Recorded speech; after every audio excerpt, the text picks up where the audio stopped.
Hey everybody, how's it going? It's Friday night in the shop. Walter, there's that 242 XPG I have. I was uh I was watching Walt from a Fleet Commands video there the other day there, and he was talking about them little go fast huskies that they made in the 80s and 90s, and it's like I got one. Actually, I have about 4 of them.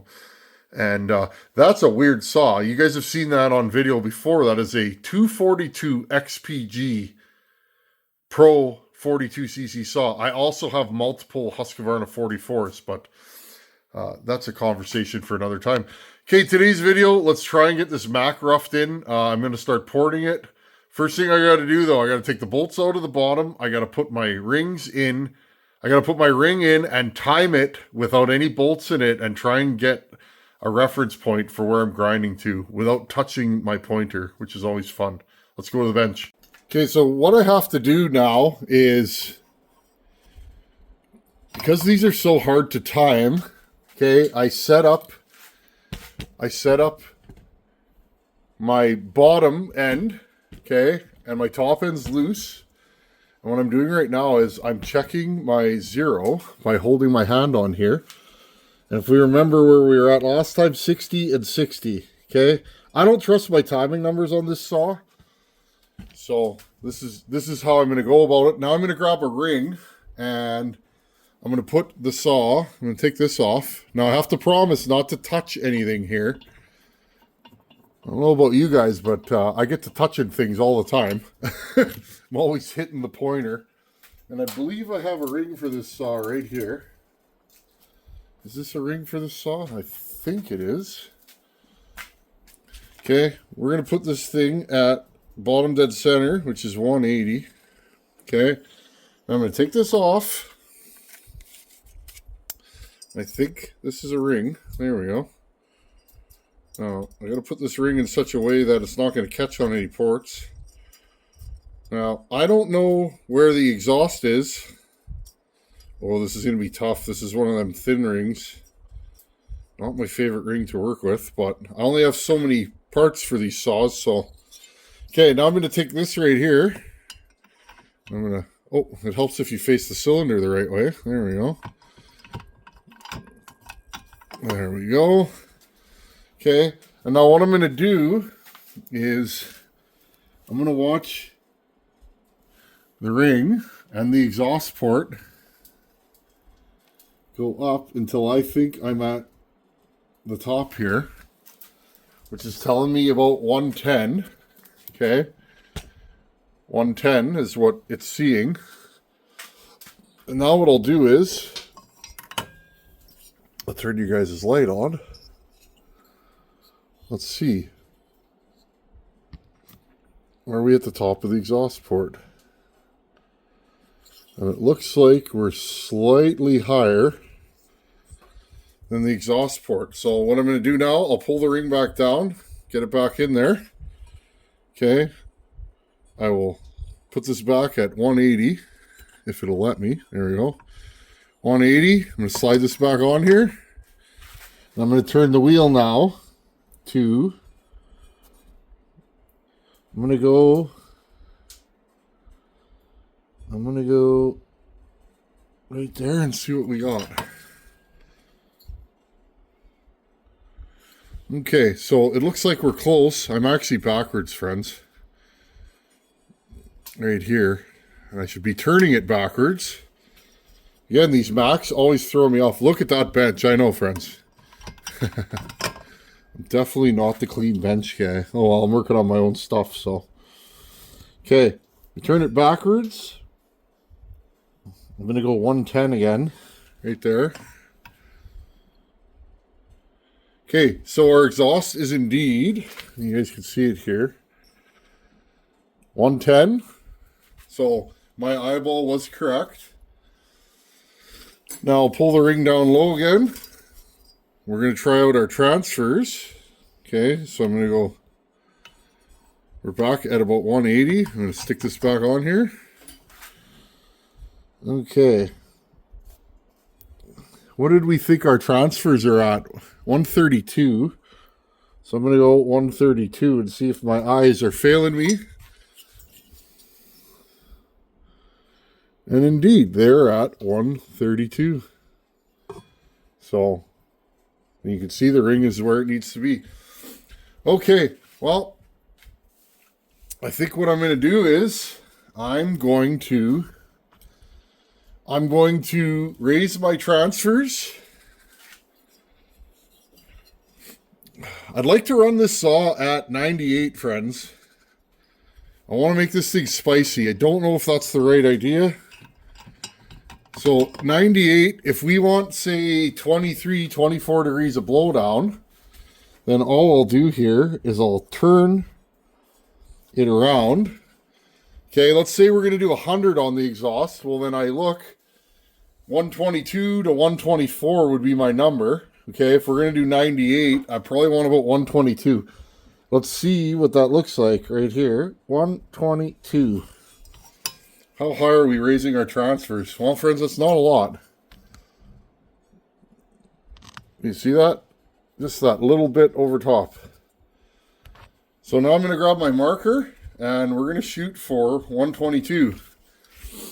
Right now, whether we run this thing at 100 or 98, I think that's going to be the right amount of blowdown.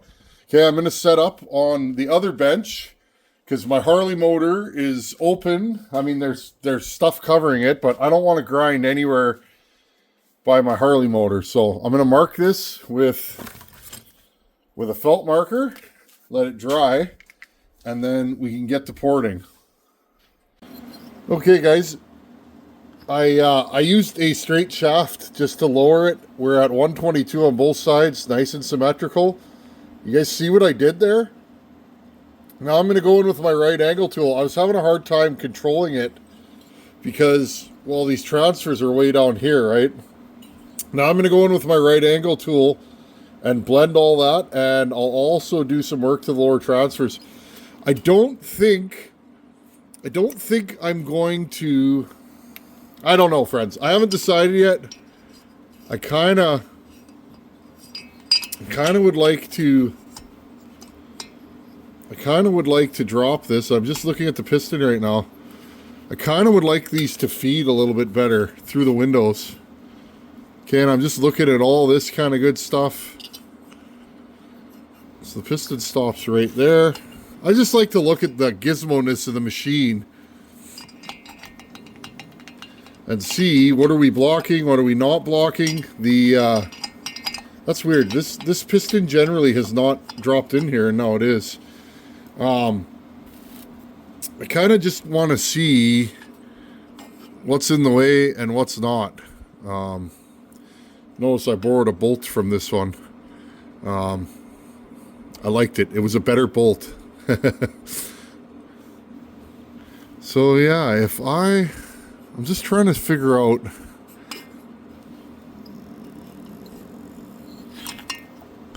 so these transfers, yeah, so these transfers are a little blocked. I would like to feed this from the bottom, like this cylinder.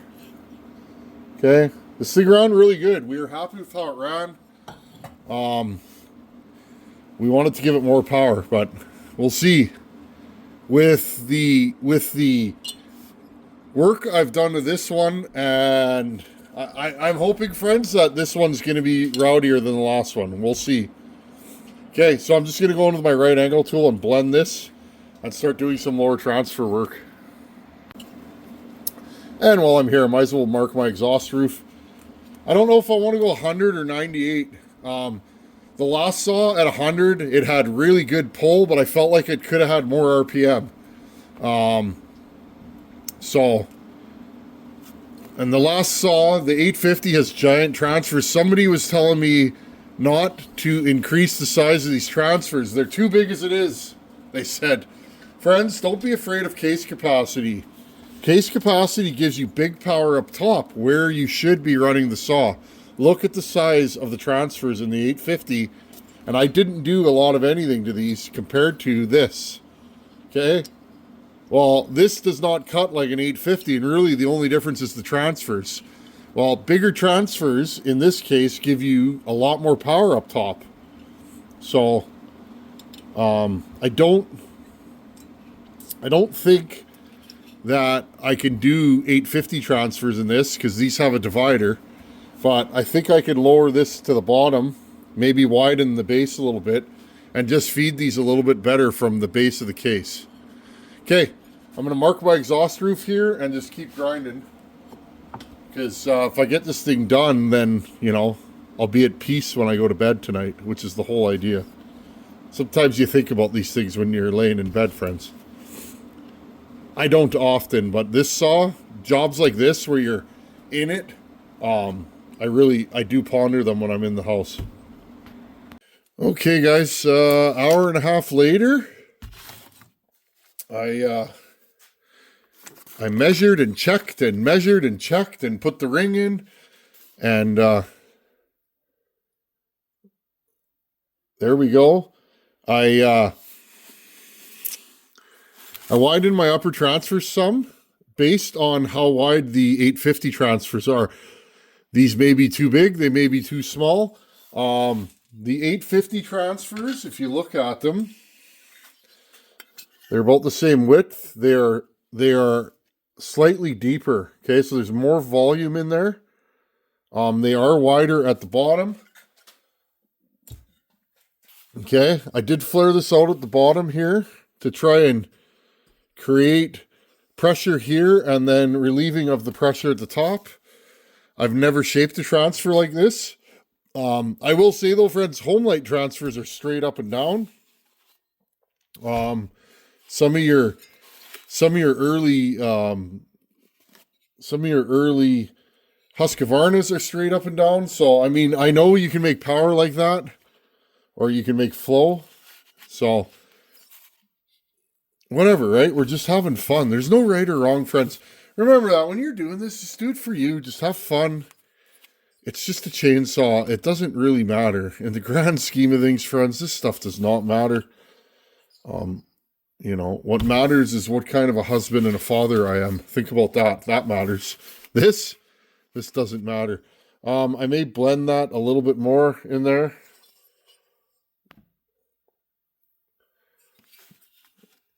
Okay. I'm trying to mimic the transfer volume of the 850s because I really liked how that saw ran. Now that saw has a divider in it. This one does not. So we had to work with what we have. Here's my exhaust port. I didn't widen it at all. I wanted enough support in between. I did have a small chip. You guys probably can't see it. I had a small chip about here in between the transfer and the exhaust port. So I went in and I just dug it out with a round burr just to keep it from flaking anymore. This cylinder did flake a little bit in a few spots. It's a Max cylinder. They are what they are, friends. Exhaust port, minty. No flaking issues. I had a few issues on the transfers. So here's my exhaust right here. And if you compare that to the 850, because remember, I built an 850 for Buck and that blew up. Okay. Very similar size exhaust port. This one's higher because, well, I didn't do any machine work to the 850 at all. Zero machine work of any kind. So yeah, friends. So basically now, if I stick this back in there, if I stick this piston in there, there. Okay, so basically now we are feeding both windows instead of just one. We have a nice amount of space in here. Now remember, stock, these lower transfers don't open until, you know, until the piston moves up quite a bit. There is a small gap. I've basically done what we do to a 372. We cut the bottom off to give it more space to flow. I don't know if that's right or wrong, but that's what I did here. Okay. I think this is going to work, friends. Again, I'm not sure. I'm going to look at the piston here, or the exhaust port. Looks pretty symmetrical. Intake is stock. Okay. Intake I did not touch on this saw, and I'm not going to touch it. I'm going to look at it. I'm going to tell it how good it is, but I am not going to touch it. Okay. We're at 140 degrees of timing on the intake. That's enough on a Mac in my experience. So let's quickly throw this back together. My timing wheel should be good to go. I'll just bring you guys down here. You guys can look at the wheel. I'm just going to quickly make sure my timing is where I think it's supposed to be. Again, with no bolts, you just kind of eyeball these things. These old saws are hard to do, friends. They're not for the faint at heart. They are cheaper to buy, not a Mac, but you know, if you buy a home light or something, they're cheaper to buy. They're impossible to get parts for in a lot of cases, and they can be harder to work on. So I'm seeing right here.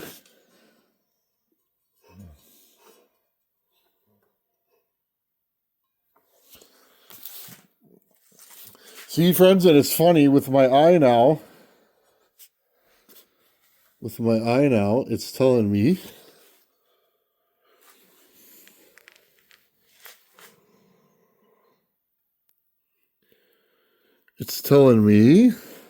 right about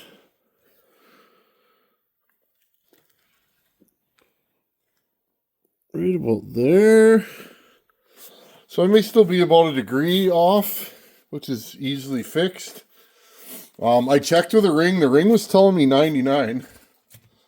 Let's do that again here. Okay, I'll just kind of do that on but off camera.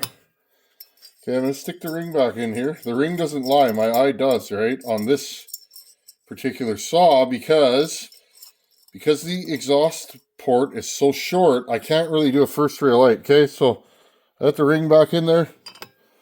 Put this thing back down to 180. Slide it in there. Okay, and now I'm just going to run this thing backwards to 99. Okay, and now let's look at the ring. Oh,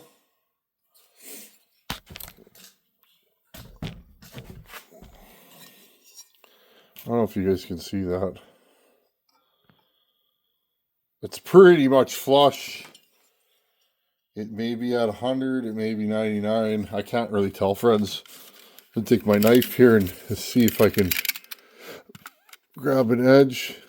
Oh, yeah. So I still have about a degree to go. That's fine. That's what a fella wants. Okay, now I'm going to check the transfers. Again, these transfers are uber wide. Always be careful that you're not going to catch a ring in your transfer. Depending if the rings go into the transfers or not. I mean, they usually do, but this is an open transfer saw, meaning a guy's got to be careful that he don't catch a ring in here because these ports are like getting to be a good percentage of the bore. Okay. I believe I should be at like 122. Okay. And I'm at 122. I may have to square up these transfers a little bit. If you guys can see that. In there. Boop. Okay, we're real close to where we want to be. My hands are getting a little sore. Not an easy saw to port, friends, at all. These cylinders are so deep. The distance between your hand and the cutting head can be like 4 inches, right? Which is very, very difficult to do. So again, friends, our transfers are where we want them, and our exhaust is around 100. I may just leave it there and see what kind of compression we're making with this saw after all this kind of good stuff. I would like this thing to have a decent amount of compression. I don't know if this ring is for this. No, this isn't even a McCullough ring. Oh, yeah, maybe it is, friends. Huh. Guess we shall find out. Huh. Okay. my thumb in there. Well, it already sounds good, and considering there's no glue and the wrong ring in there, I think we're onto something here, friends. And again, check for free porting. There is none on the exhaust port. This is all stuff that, you know, and if you're worried about it, take a marker and see if you can mark the bottom of the exhaust port. Then when you take this off, you can look at it. And again, friends, I am about, I don't know. Sorry for the poor camera work. I know I'm usually known for decent halfway camera work. Yeah, so we're still 80 thousandths from free porting. And free porting is just when your exhaust port opens at top dead center at the bottom. Okay, so I think we got something here. And I was going to try this saw with shorter blowdown or with longer blowdown, but I think 22 is going to be the right number here. I think. Again, friends, I have no idea what I'm doing, so don't take this just experimenting on camera with you guys watching. Okay, guys, well, other than that one chip, which I'm totally not happy about, it should be fine. This thing went okay. I think we might have something here, or we may not. We will find out. Anyhow, friends, thanks for watching. Take her easy. I'll see you in a couple days. Later.